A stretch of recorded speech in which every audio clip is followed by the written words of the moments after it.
Welcome, everyone, to meet the Arts Educator candidates for the Maryland State Board of Education. My name is Rachel McGrain. I'm the Executive Director at Arts Education in Maryland Schools, AIMS, and I'm very excited to be co-hosting this event with the Maryland Theater Education Association, the Maryland Dance Education Association, the Maryland Music Educators Association, and the Maryland Art Education Association. So I would like to introduce and welcome the presidents of each of those four associations, Steve, Daryl, Amy, and Rachel. If the four of you would like to just briefly come off mute in that order and just say a hello, and then we'll keep moving from there. Hello, Steve Barker. Hello, Daryl Pilot, the president for the Maryland Dance Education Association. Welcome. Hi, Amy Hairston, president for Maryland Music Educators Association. Hi, Rachel Valsing, president of the Maryland Art Education Association. Great. So we're so excited to welcome 4 of the 20 candidates for teacher member of the State Board of Education. These 4 candidates in particular are all arts teachers, which is very exciting for us. So the purpose of this event is to help inform voters, teachers in Maryland, of the election and some of our wonderful candidates for this election. We wanted to provide some space for our arts teacher candidates to be able to share a bit more about their visions past just, the couple pages that are listed on the Board of Ed website, and then also field some questions from voters. So we're very excited that that all 4 folks are able to join us today, and I'm going to pass it off to Rachel Balsing to talk just a little bit more before we dive in about why we think it's important to have an arts teacher as the teacher representative on the state board. Great. Thanks everyone for being here today, and I'm very excited to hear more about our candidates and their experiences. I know they are all have a lot to offer to this role. This particular elected position is relatively new for the State Board of Education, and we're really fortunate that it was previously also held by an arts teacher. And it does bring to mind really how an arts educator can provide a lot of insight and just readily available information that really advocates and supports for the type of work that we do in our schools. One thing that we can think of is that with arts teachers is that they are really valuable representatives of our work and really collectively all of our work, right? In many cases, our arts teachers are the ones in our elementary schools who are teaching all students in inclusive environments, often doing all kinds of really dynamic differentiation within the classroom, and really leading in some of the work within some of our settings that that we look for as like best practices in any education situation. The other thing that that a person filling this role can do is really bring pressure to the superintendent and the board to keep arts at the forefront of those decision-making pieces that involve funding, that involve impact, that really speak to the impact and the relationship of the arts in all subject areas. Also, again, just being in the room where it happens is really very important. Our previous State Board of Ed member, Rachel McCusker, is a music teacher in Carroll County. And in her role, particularly, this is one example where she was able to immediately speak to the importance of being attentive to the needs of art students in college and career readiness for high school. In one particular meeting, she was able to point out an issue that came up with articulation models that really eliminated options for students, kind of pressuring them to get as many graduation requirement credits as possible before completing high school, thus kind of eliminating their options in those earliest years of high school and freshman and sophomore year.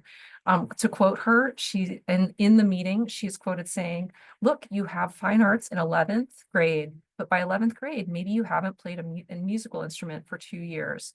So now you haven't played your musical instrument for 2 years or haven't had any art classes. So developing a portfolio in order to get into college to to take those arts courses might not really be that kind of option for that fantastic career. So again, just kind of, we're really excited that we have this kind of gaining interest amongst arts educators in this role, and it is really valuable to our work. Thank you, Rachel, for that context. And I'll add one more piece before Steve introduces our candidates, which is just to make sure that, part of this is awareness building about the election process itself. So every Maryland public school teacher with an active license as of October 10th is eligible to vote. Voting opened on November 3rd. So every teacher who's eligible to vote should have received voting instructions via the email address saved in the Educator application and credentialing hub. So if you are listening to this and you are a teacher and you have not seen any instructions, reach out and find out where your instructions are, because you should have received an individual email with a specific code in order to vote. And voting is open through the 17th. So you still have a little while until this upcoming Monday to really think and engage with the candidates and make your informed vote. So to that end, I'm going to pass it to Steve to introduce our candidates. Thank you, Rachel. We are very fortunate. We have 4 candidates. I think that's an amazing opportunity. So we've asked each candidate to speak for up to 3 minutes, highlighting their background and why they're running. We're going to ask Kelly to go first, and then Zia, and then Julian, and then Sandra. But we'll go back and start with Kelly. And for our speakers, I will give you a 1 when 1 minute is left, and then a full hand up when it's time to stop, so that we can give everybody a fair amount of time. And so Kelly, if you would go ahead and All right. begin. Hello, everyone. My name is Kelly Harvey. Welcome. Thank you so much for joining us today or watching our stream later. I am a national board certified dance and music teacher from Wicomico County, and I am truly honored to be a candidate for the teacher representative position. I think it provides a lot of opportunities for us as arts educators, and I am hopeful that at least one of us will make it. So for more than a decade, since 2014, I've had the privilege of inspiring students and supporting educators across the state of Maryland. I've truly witnessed the incredible power of education to transform lives from pre-kindergarten the whole way to my colleagues and veteran teachers. I truly believe that every child deserves access to a high quality, equitable education, not one that just challenges them academically, but also nurtures their creativity, their culture, and their confidence.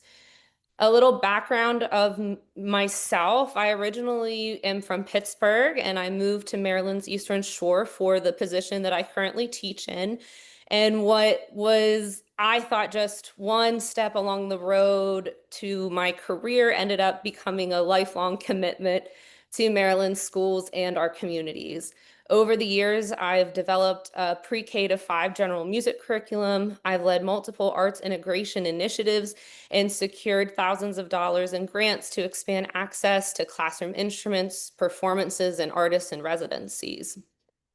Beyond the classroom, I've had the opportunity to now serve as an adjunct professor at Salisbury University, mentoring new teachers and current teachers as not just teachers, but also getting their national board certification.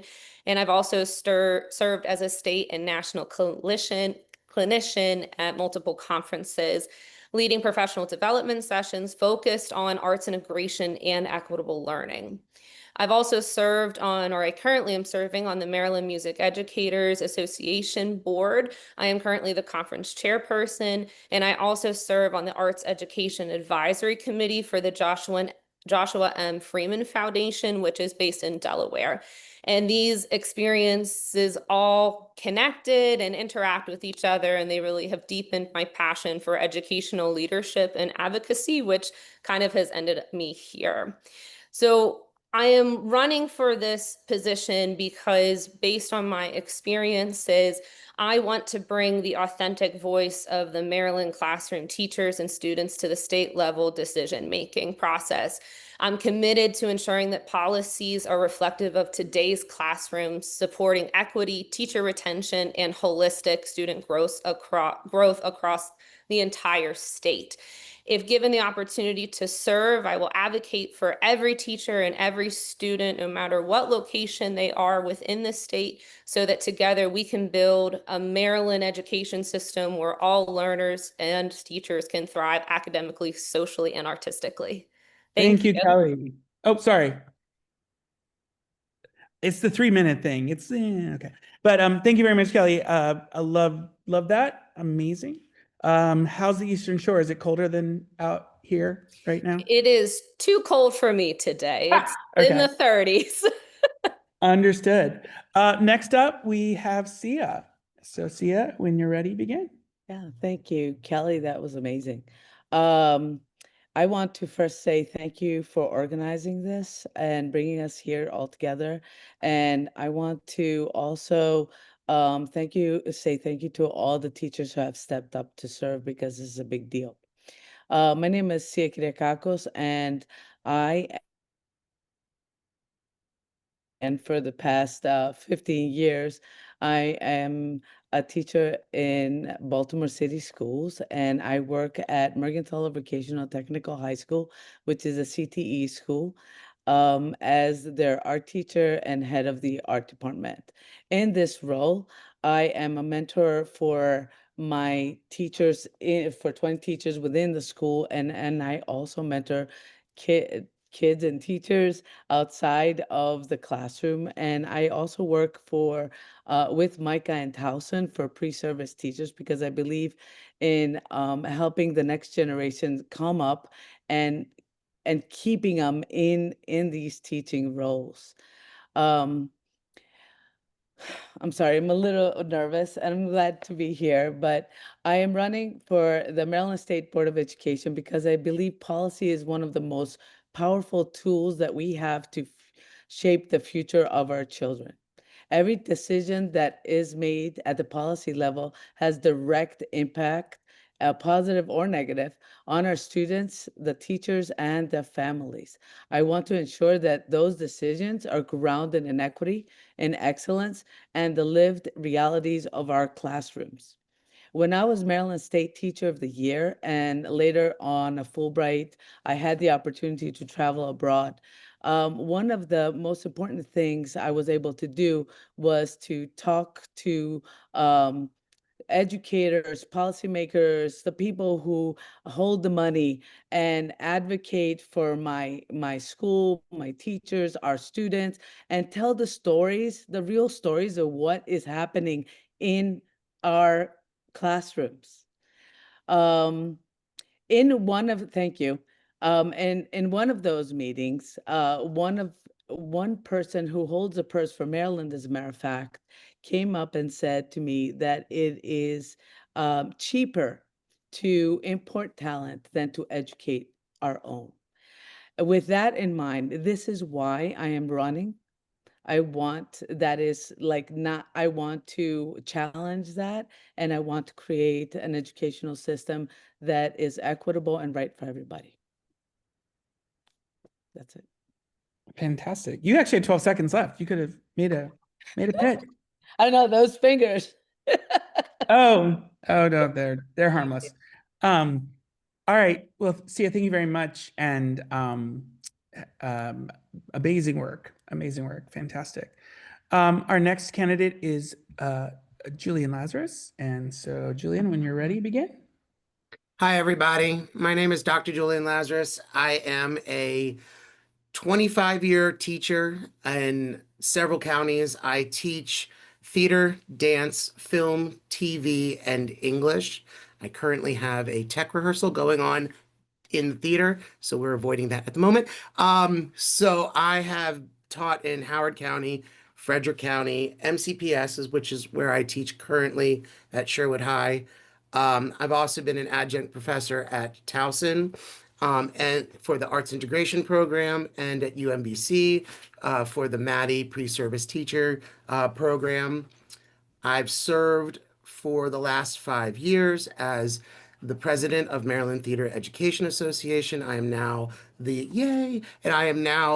presidential advisor, still helping out, getting all of those programs and things going on. While I was president, we surfed through COVID and got through that, but we were also able to work with the Maryland legislation with the help of Ames and MSDE and a few other statewide organizations such as Heat Force. And we were able to get the legislation changed for theater teacher certification from 7 to 12 to PK through 12, which more aligns with COMAR laws. So then students from PK through 12 can have those teachers in their schools.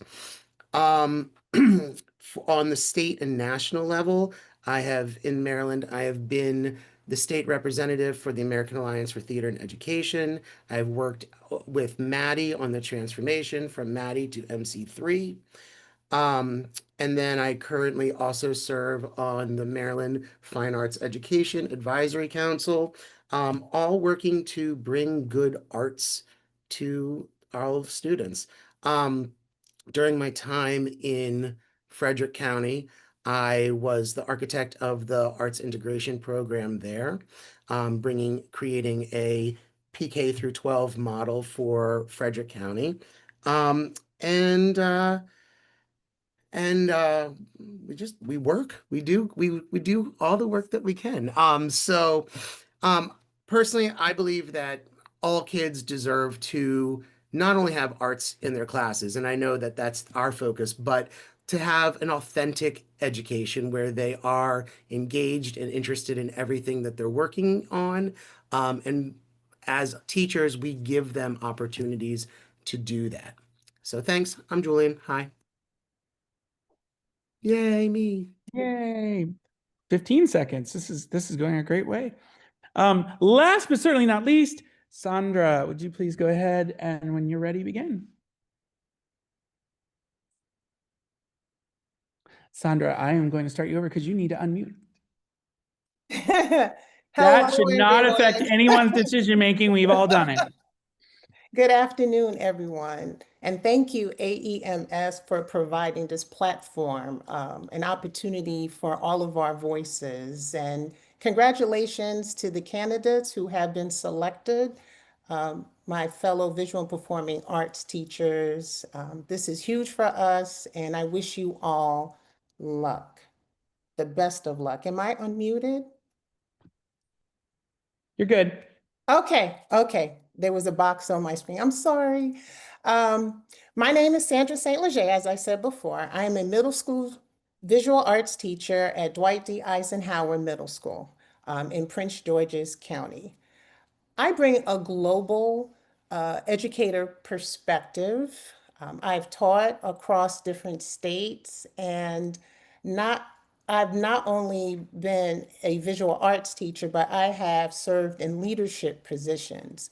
So as a former leader and teacher, I've been involved in acts of advocacy and care.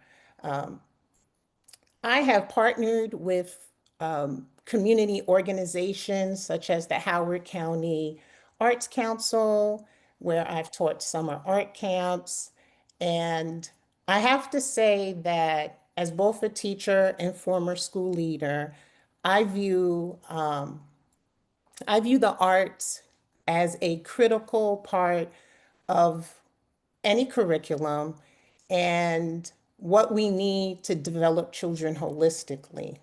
If elected as the teacher member of the state board, I will ensure that teacher voice continues to shape policy and practice in meaningful, lasting ways. I'm currently a candidate for National Board Teacher Certification. And through that process, I've learned the importance of time and reflection. And I would advocate for teachers to have the opportunity to reflect on their practices. And that's it. Sandra, you had like 40 seconds left. This is amazing. Y'all could have made more pitch. No, succinct is always better, as they keep telling me, but I don't know what that means. So, but ladies and gentlemen, those are our candidates, and I'm now going to do two things. One is pass to my colleague and good friend Daryl to go ahead and begin with the first questions. And because I myself am a professor with a class starting at 4 o'clock, I am going to bow out of this meeting.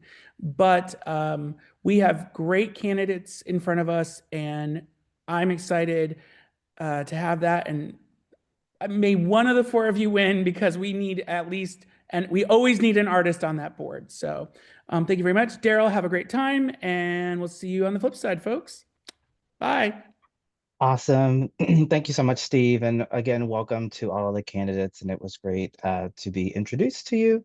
I will be asking you questions that have been, excuse me, prepared. We'll answer in this order. So we'll start with Sia, then Julian, then Sandra, and then Kelly. And of course, I'll be here to remind you of that order. And I'll give you about 1:30 minutes. Just knowing that you may go a little bit over than that, and that's okay. I'll do something similar to Steve, that I'll just give you about a hand up when you have about 30 seconds left, and then a closed fist when your time is up. So that way, that'll be your indicator, and hopefully won't disturb your thinking as you are processing through that. So I'll begin with our first question. So not every topic addressed by the State Board of Education will impact arts education, but many more decisions will do so than the Board of Education might expect.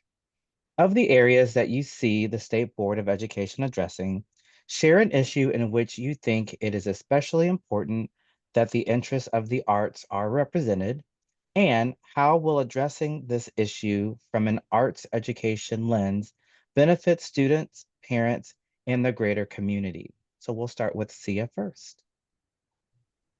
So one of the areas that have always troubled me has been, it's about the curriculum and graduation requirements. Somebody brought up something about portfolio earlier. It was Rachel.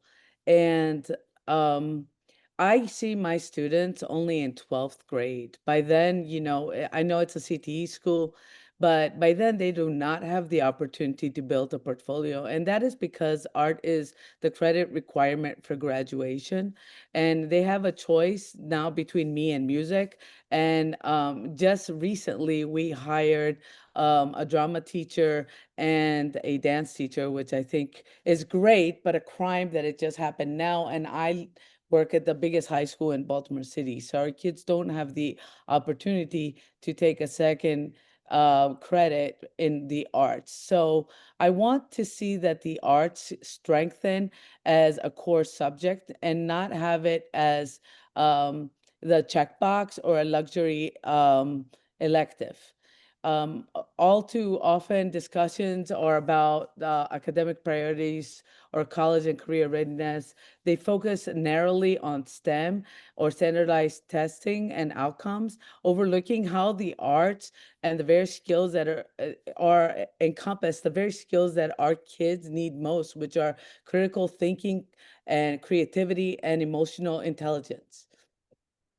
By addressing the arts through looking at through the art lens, art education, we will ensure that our kids become thinkers, makers, and problem solvers. I think through the arts, we all know, because we're all educators, that our students gain confidence, they become resilient, and they build their inner voice and their outer voice. And they're able to express complex ideas visually, emotionally, which supports their success across all content areas. For the parents, I think they will see, a math test doesn't bring them into the building, but an art show and a theater production do. They will find that their kids are more engaged and motivated to come to school, and they will discover new talents that maybe they hadn't seen. At least in my schools here, this is so important. Um, and in terms of our communities, they will grow stronger because we have seen this time and time again, how when you bring arts in a community, then it enriches the space, more businesses come in, and art connects cultures and fosters empathy and cultivates civic pride. Awesome. Thank you so much for that. Next, we will go to Julian. Sia, I think you and I need to be friends. We are friends. I loved what you had to say. I want to work with you. I don't care who Absolutely. becomes part of the board or not. Let's please connect after this. Sure. So, all right, absolutely. So, okay, so Maryland is historically a very arts education forward state. And if you compare us to some of the rest of the country, we are actually ahead in a lot of ways. And I want to be way, way ahead. So my doctorate is actually in curriculum writing and leadership. And so when I looked at this question and I thought about it, the things that were popping out to me was we have some structures already in the state that we need to continue to take advantage of and encourage the rules that are in place to continue to be upheld. So according to our COMAR laws, arts are a core subject and they are required PK through 21. We did a whole giant big study a few years ago that said exactly that. But the issue is it's left up to each LEA on what that actually looks like. So I think there needs to be more of a discussion on how those arts are held and put and given to the students. When we look at the new Blueprints program that is coming through, the Blueprints laws, it says that students are supposed to be college and career ready by grade 10. Well, similar to what Sia was saying, I lose students sophomore and junior year as a theater teacher, and I don't get to see them. So when we so what does that look like? How do we measure achievement? And for me, some of the ways that I would like to see the arts come back into the curriculum more is through capstone projects. I really love the Texas model of a 9th period where teachers are paid to work with students on all of the extracurricular things that we do. And I'd love to see that go and be cross-curriculated back into the rest of the subject matter, because I think that's how we engage students. Exactly what was said before. And Daryl has a fist. That's my time. I'm out. Awesome. Thank you so much, Julian. Next, we'll go to Sandra. Same question. Okay. Well, I agree that we can use the arts to our art voices can be represented to address issues and also benefit how the arts can benefit students, families, and communities. Excuse me, I'm a little nervous. But one thing that I do have to say that time and wellness and creativity requires reflection and planning space. And as a former school leader and an art educator, I understand that there is power in the art and how we can advocate for the art and show that we can make interdisciplinary connections, policies that protects reflection time, fosters authentic interdisciplinary teaching, requires that we follow an arts model, a whole child development model, collaboration, empathy, problem solving through the arts, visual literacy, and cultural identity can strengthen family and community bonds. I recently helped to facilitate a Hispanic Month celebration. And this aligns with Blueprint Pillars 2 and 4. Arts as a cultural bridge can help bring the blueprint equity in action.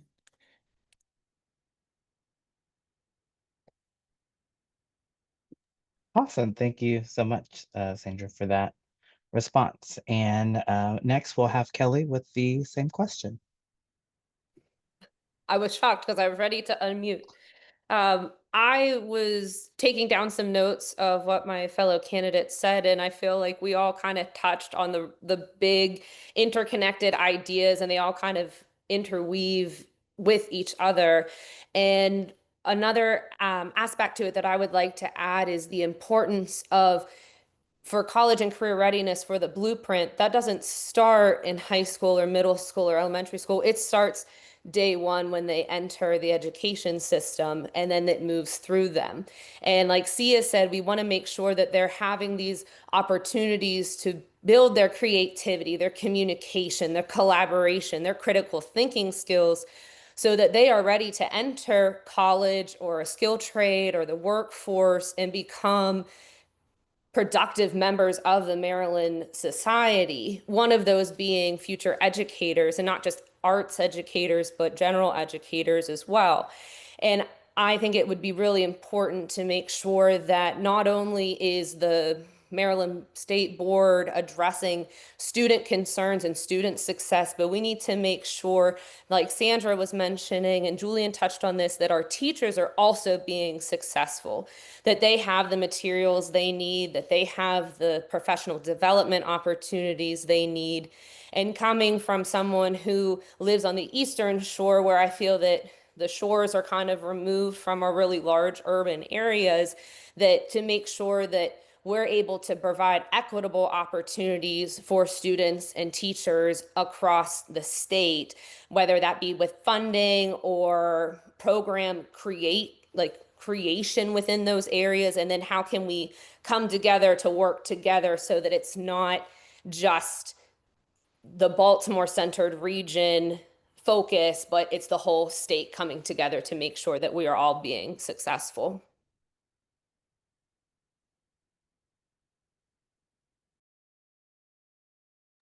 Awesome. Thank you so much for those responses. We'll move on to our second question, and we'll change our order up a little bit. So this time we'll start with Julian, and then we'll go to Sandra, Kelly, and Sia. Again, we'll have about 2 minutes, same kind of markers for 30 seconds, and then when your time is up. So this position encompasses multiple LEAs. So how will you ensure that your approach to collaboration includes perspectives from diverse schools, communities, and cultural backgrounds? How do you currently do this in your current role? So we'll start with Julian. Hi, am I good? You hear me? All right, so hi again. So in my current situation, as I was president of Maryland Theater Education for the last 5 years, and we were very fortunate to be a very diverse board right off the bat. But part of that was we spent a lot of time sending out surveys and talking with people all over the state and teachers, meeting them where they are, to go and hear all the different voices and the different experiences from the state. And to that point, Maryland is incredibly diverse. We have everything from beaches to farmlands to inner city, and everything in between. And where I think that school systems get themselves in trouble is they try to create one size fits all solutions to things. And that doesn't always work because different students, different schools need different things.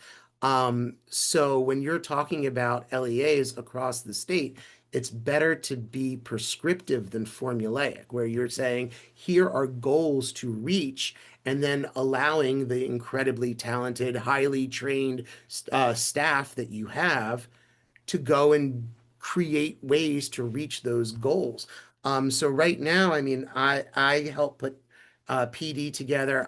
We're currently working with MSDE and Ames to put a PD that's going to come out in the next couple months together exactly for teachers and admin to be able to integrate new curriculum and new positions into the schools. So when you are working with such a large group of people and each has their own needs, it's important that you're listening as much as you're talking, but also, you are having direct communication and hearing what they need.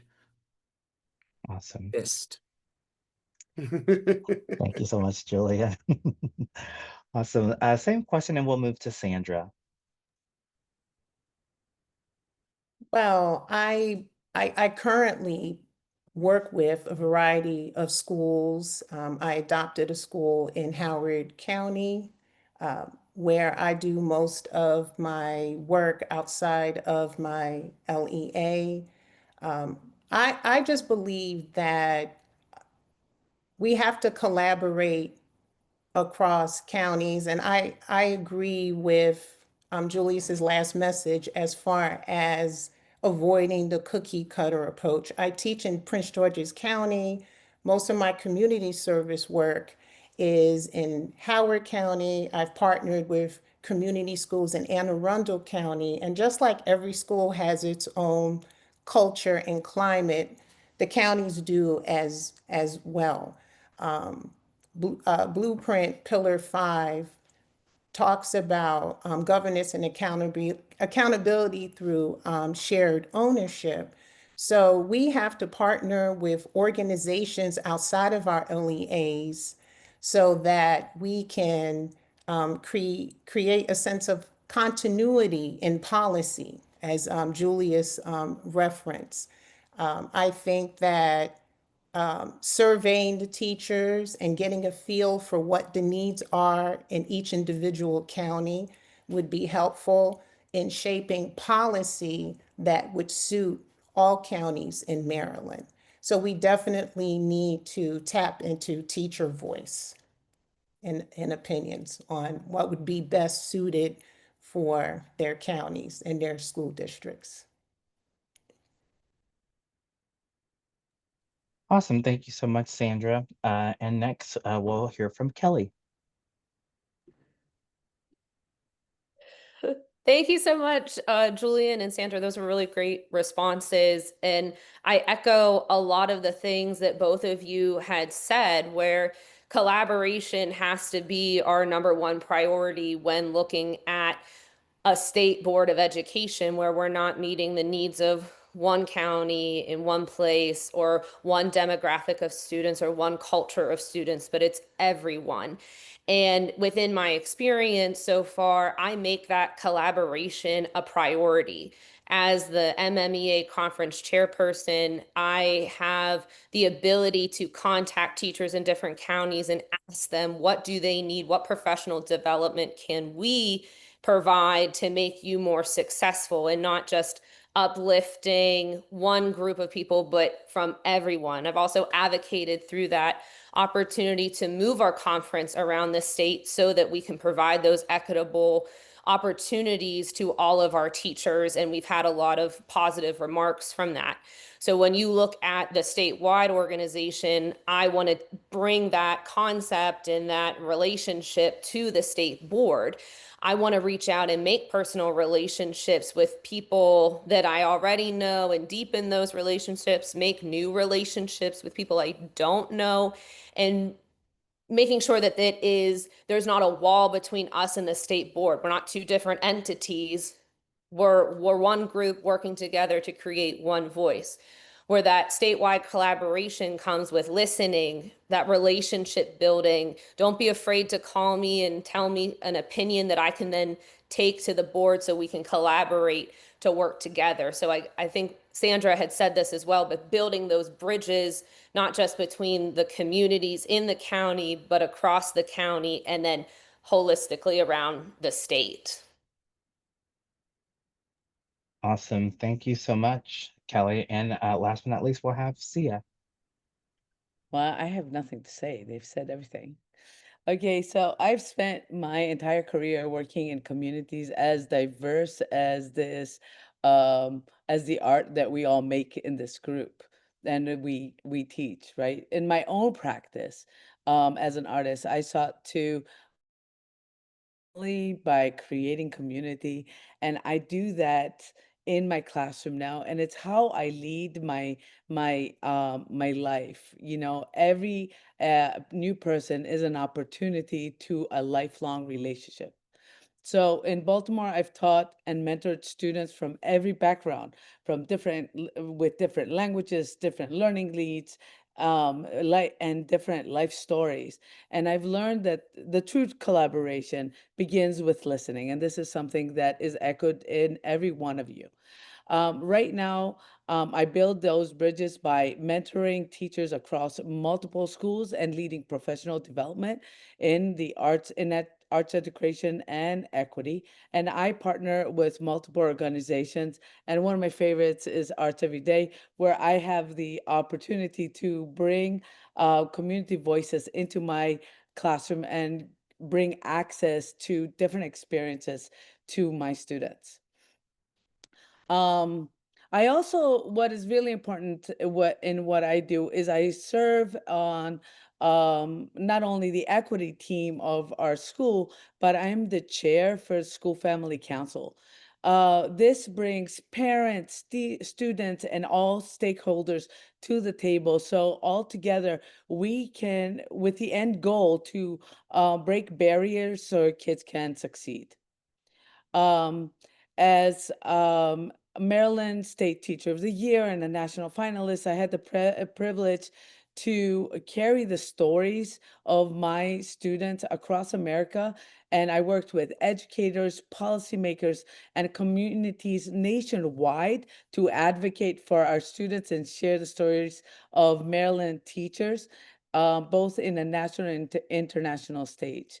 These and the things that I learned was through those experiences was it doesn't matter whether you're in Baltimore, rural Maryland, the Eastern Shore, abroad, every community shares the same hope, and that is that their kids are safe, seen, heard, and are given the tools to shape their own future. And we can do this through building relationships and collaboration. Awesome. Thank you so much, Sia. All right, I think we have time for at least one more question. Again, we're going to change our order up one more time. So this next question, we'll start with Sandra, we'll move to Kelly, then Sia, and lastly, Julian. So for this question, in your current or prior work, what structures or relationships have you built to ensure that collaborative arts initiatives continue beyond a single school year or funding cycle? And we'll start with Sandra. Yes.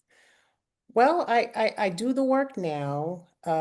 Since the summer of 22, I partnered with the Howard County Arts Council to provide summer art camp enrichment beyond the school year for children. But currently within my LLC, I am providing art enrichment for students who can't afford it. And partnering with schools to identify students who are talented and gifted in the arts, but who are economically disadvantaged. I find that the community partnerships start and you end up building additional partnerships. I have local fraternities and sororities who are wanting to donate art supplies. They're looking for organizations to support. So I think you have to socialize what you're doing outside of your LEA. And you have to look for philanthropists and organizations that are really willing to support your cause. And I'm experiencing that firsthand. Awesome. Thank you so much, Sandra. Next, we'll move to Kelly. Thank you, Sandra. That was awesome. Congratulations on an LLC too. That's amazing. Like lots of opportunities there.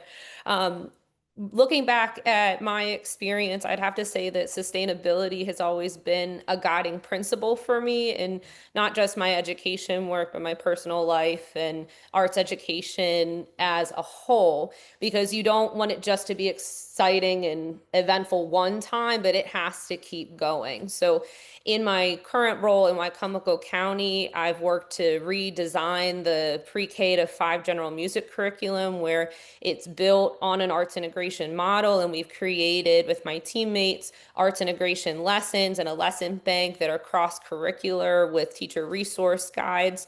I then took that experience over to the Joshua M. Freeman Foundation, which is based in Delaware and serves the shore regions, where they are bringing opportunities to all of the communities, and we're having those teacher resource guides and the partnerships that are long-term and going on.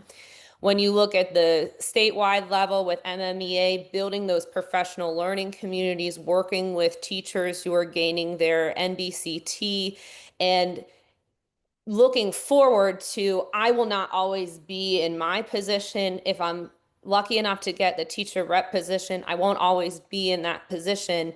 So building others up so that someone then can step into my shoes and continue these traditions that I've built at my school, continue programs that we have started and initiatives for professional development within the state, even looking at statewide organizations or looking at our LEAs so that we're always building forward and that there's always someone coming next that's interested in maintaining that sustainability that creates a vibrant learning community for teachers, students, parents, and the communities.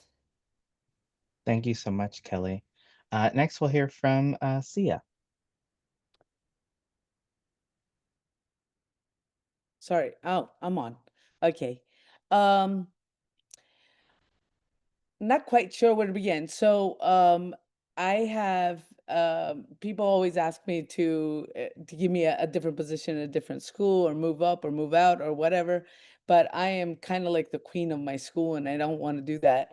I have built this amazing program, and one of the most long-lasting things that we have created is Merville on Display, which every CTE pathway and every art form and every classroom has a voice and a way to be celebrated.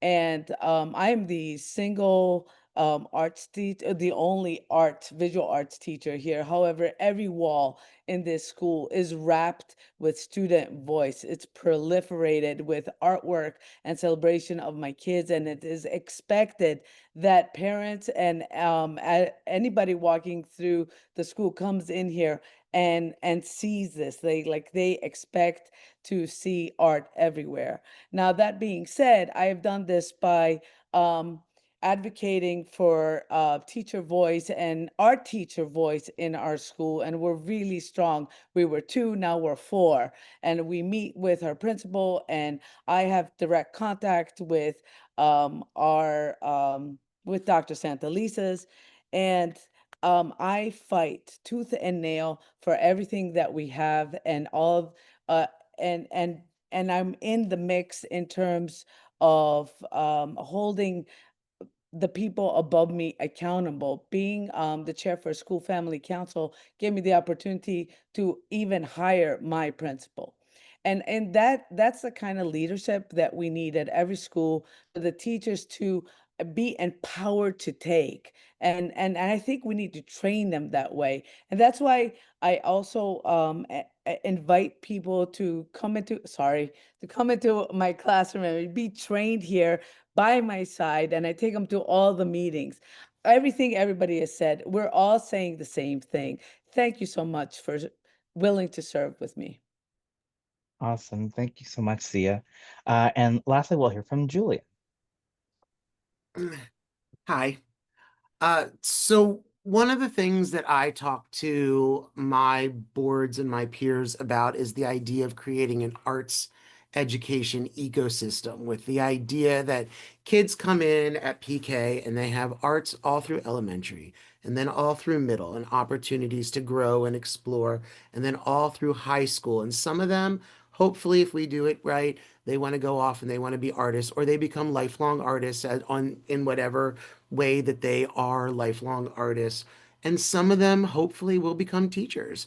And then that would complete that ecosystem. And then they would come back in and they would start with the next group. So if we're talking about creating arts that go past funding cycles and that kind of thing, creating that opportunity and telling kids, you can have an entire life in the arts by becoming an educator. And not only do you get to create art all the time, but you could still have time to be an artist all on your own. Further, as educators and as LEAs, we need to create mentorship programs. We need to collaborate with each other, share resources. And it's hard because a lot of us are singletons in our building, and we're the only ones who speak our language and know what we need. And we're busy fighting for our own program to stay alive and to save and to float, when what we really want to do is we want to create partnerships where we are creating new and exciting programming that's going to bring in the community, but also we're strengthening each other, right? So like as a theater teacher, I want another school's show to be good, because that helps me bring in a crowd. Now, I want my show to be better, but I still want their show to be good, right? And I want everyone to be doing good art, because I want everyone to come in and create those partnerships and create those collaborations. And that's how I think we go and we create long-standing arts education. Thanks. Awesome. Thank you so much, Julian. Thank you so much to all of our 4 candidates, Julian, Sia, Kelly, and Sandra, for answering those questions, and just really providing us with, your background and just really thorough responses. So with that, I'll turn it back over to Rachel. Thanks, Daryl. Thank you all so much. I'm feeling so inspired. It is clear that all 4 of you are such excellent educators, and Maryland is lucky to have you in your schools, and hopefully one of you as our rep for the State Board of Education. So I just want to thank you all for sharing your time, your talents, your ideas, your inspirations and passions with us today. And thank you for answering the call to serve and raising your hand and saying, yes, this is something I want to do. And I want to, I want to be that voice and put in the work to continue to improve our school system. So really appreciate all of you for that. Thank you to the professional associations for co-hosting and helping to moderate this event. And also thanks to everybody who is tuning in and taking this electoral process seriously and really trying to get them to know the candidates to make an informed decision. So to that end, we will be posting this video. We'll be sharing it out with our listservs. Definitely encourage folks to spread the word, share this video. We have a candidate guide with everybody's bios linked onto it as well.